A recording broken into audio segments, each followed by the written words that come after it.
حضرت ابن عباس رضی اللہ عنہما سے روایت ہے، انہوں نے کہا، مجھے ایک مرتبہ رسول اللہ صلی اللہ علیہ وسلم نے اپنے سینے سے لگایا اور دعا دی، اے اللہ اسے اپنی کتاب کا علم عطا فرما۔ تشریح: امام بخاری رحمۃ اللہ علیہ کا مقصود یہ ہے کہ حصول علم میں جہاں طالب علم کی کاوش ضروری ہے، وہاں اس سے زیادہ انابت اللہ کی ضرورت ہے۔ اس کے بغیر مقصد میں کامیابی دشوار ہے۔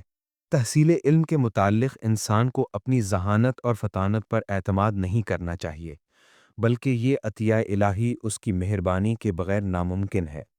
اس کی مہربانی صالحین کی دعا سے ہوتی ہے۔ اس لیے ضروری ہے کہ طالب علم بزرگوں کی خدمت میں حاضری دے اور پورے آداب و احترام کے ساتھ ان کے احکام کی بجا آوری کرے۔ حضرت ابن عباس رضی اللہ عنہما کو رسول اللہ صلی اللہ علیہ وسلم کی خاص شفقت حاصل ہونے کے متعلق دو واقعات کتب حدیث میں ملتے ہیں۔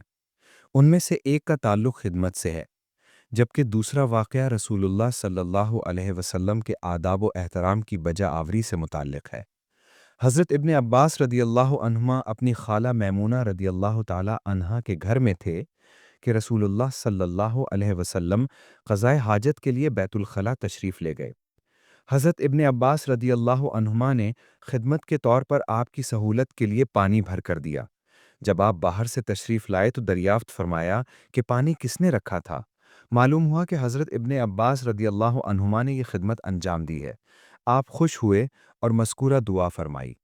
رسول اللہ صلی اللہ علیہ وسلم نے حضرت ابن عباس رضی اللہ عنہما کو تہجد کی نماز میں اپنے برابر دائیں جانب کھڑا کیا۔ حضرت ابن عباس رضی اللہ عنہما پیچھے ہٹ گئے۔ آپ نے دوبارہ انہیں اپنے برابر کھڑا کر لیا، وہ پھر پیچھے ہو گئے۔ رسول اللہ صلی اللہ علیہ وسلم نے فرمایا، تمہیں کیا ہے؟ میں تمہیں بار بار اپنے برابر کھڑا کرتا ہوں اور تم پیچھے ہو جاتے ہو۔ حضرت ابن عباس رضی اللہ عنہما نے جواب دیا، کسی شخص کے لیے مناسب نہیں کہ وہ آپ کے برابر کھڑا ہو، جبکہ آپ اللہ تعالیٰ کے رسول ہیں، اور رسول کے برابر کھڑا ہونا بے ادبی ہے۔ آپ اس جواب سے خوش ہوئے اور دعا فرمائی۔ ان واقعات سے معلوم ہوا کہ بزرگوں کی خدمت اور ان کا ادب و احترام ان کی دعائیں حاصل کرنے کا ذریعہ ہیں۔